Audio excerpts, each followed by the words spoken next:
We're back on Primetime Pregame to talk about some notable Week 11 NFL games. Chargers -3 at the Jags, Bucs at the Bills. These two on CBS, by the way. Seahawks at the Rams, that's a big one. Chiefs at the Broncos, another big one also on CBS. And the night game on Sunday, Lions at the Eagles, with the Eagles laying 2.5 points.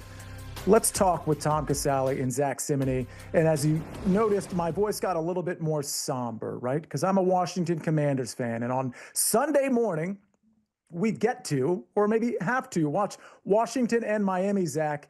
And both of these teams just headed in very poor directions. Probably more surprising that the Commanders are.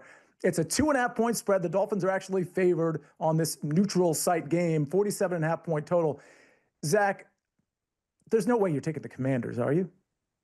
There is. See, I'm going to take them plus the 2.5. I just look at Miami. They're coming off the big win against the Buffalo Bills. You examine their season so far, they have just one win outside of their division, and that almost doesn't count because it was against the Kirk Cousins-led Atlanta Falcons. This is a Dolphins team that's also struggled playing overseas. They lost 4 straight games overseas. 2 of those games were under Tua, where they lost against the Kansas City Chiefs by 7 points. They lost against the Jacksonville Jaguars by 3 points. And to me, it is just one of those buy low spots you get in the NFL. The Commanders have the worst losing streak in the NFL right now, 5 games in a row. I'll buy them here plus the 2.5 points.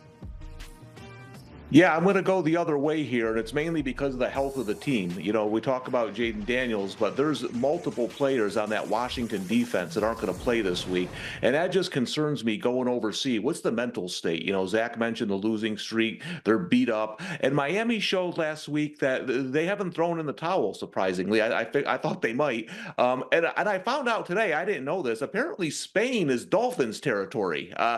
They're expecting a big Miami crowd there for this game. So I'm going to go with the Dolphins and lay the 2.5. You know, Tom, I hate that you like the Dolphins minus 2.5, but I think that's the right side. I think what you said, and Zach, I love your analysis as well, but I just think what Tom said about Washington continuing to lose players, particularly on defense. And we know Miami can be explosive on offense, like we saw against Buffalo last week. I'm going to go ahead and listen, I'm going to stay away from it because I don't want to bet against my team, but I would lay the 2.5 myself as well. Let's go to that team that Miami beat last week. They're playing at home in a bounce back spot against the Tampa Bay Buccaneers, who need to bounce back a little bit themselves. 5.5 point total, 5.5 point spread, 46.5 point total. Tom, I'm going to start with you. What do you like in this one? Yeah, I have to go with the Bills here. I don't love the number, and I play a lot of spots in college sports. The NFL isn't quite the same, but the Bills couldn't have played any worse last week against Miami. It's weird because Tom Brady and the Patriots used to have games like that down in Miami where nothing went right, and that was the kind of game they had. So I expect them to bounce back, and I'm still worried about Tampa Bay without the receivers. They don't have Mike Evans, they don't have Godwin, and you look, Ibuka's playing great, but they don't have. Tez Johnson's okay, but they don't have that explosiveness on offense without those receivers. So I'm going to go Buffalo to bounce back minus the 5.5. And I'm right there with Tom. When it comes to Buffalo at home, you know it's going to be a stronger number here. And that's the case. They're 12-1 at home over their last 2 seasons. Coming off that bad loss against the Miami Dolphins, you expect them to respond. And we look at Baker Mayfield. It was just a few weeks ago he's talked as an MVP candidate. He does not seem right now. I think it has more to do, as Tom just alluded to, teams have adjusted to his wide receiver group that he has. It's just not at full strength right now. And we've seen these downturns in the first 2 years with Baker Mayfield and the Tampa Bay Buccaneers, where they've had stretches of losing. They lost 5 of 6 games each of his first 2 seasons with Tampa Bay. This seems like a downturn right now with a warm weather team traveling to a cold weather environment where the game time temperatures will be in the 30s. Give me Buffalo here minus the 5.5. Yeah, and that temperature is not going to be good with this lingering injury that I think is being underreported as it relates to Baker Mayfield. I like the Bills here as well. Chargers at the Jags. Both of you are attacking a total. Zach, I'm going to let you start.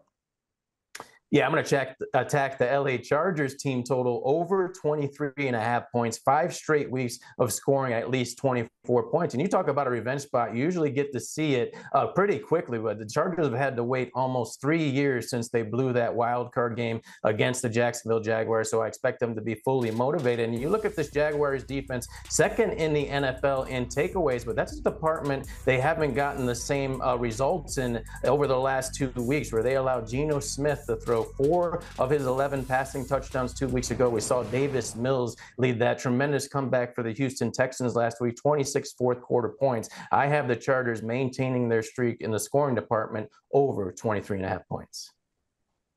Yeah, well, there's a way that Zach and I can both win because I went under 43.5 for the game.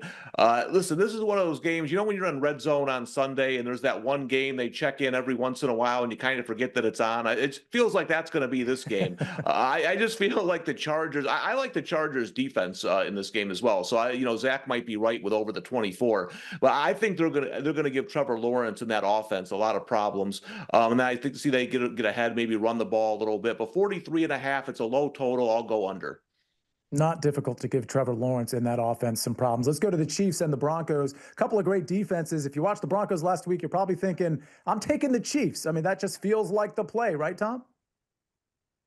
Yeah, just a hunch. I think Zach will be on the other side of me here, but and I understand the line being 3.5. It's hard to get there, but Ric Flair once said, to be the man, you got to beat the man, right? And I know the Chiefs can win these games. I know they'll show. Will the Broncos? I think that's the next step for Denver. We'll find that out on Sunday. Will they show up? Will the offense be good enough in a big game? Until I see it, until somebody puts the stake in the Chiefs' heart, I got to go with them. I'll lay the 3.5.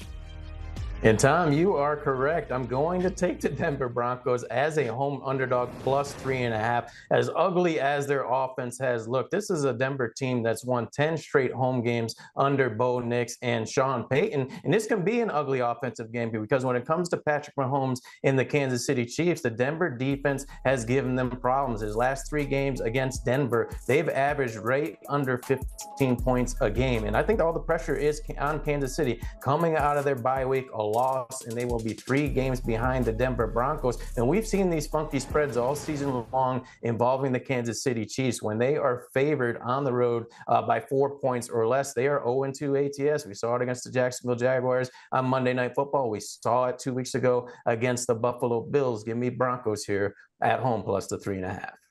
I hate to be like Joe Public here, and I know, Tom, you hate to do it too, but I just can't get like Denver's offense out of my mind for the last 3 weeks. I gotta lay the points here. Okay, we got a couple minutes left. Zach, talk to me about the Lions and the Eagles. I like laying the points here. Taking the points with the Lions. What do you like in this game, Zach?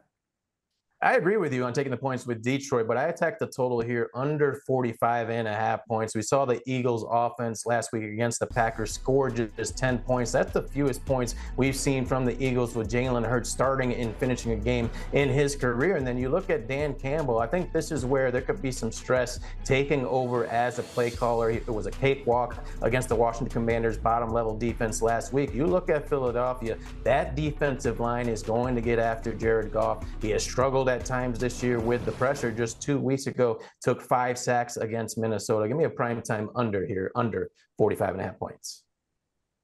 Okay, well, I got to go the other way, and here's why. I let my kids pick their favorite teams years ago. One picked the Eagles, one picked the Lions when they were both losers.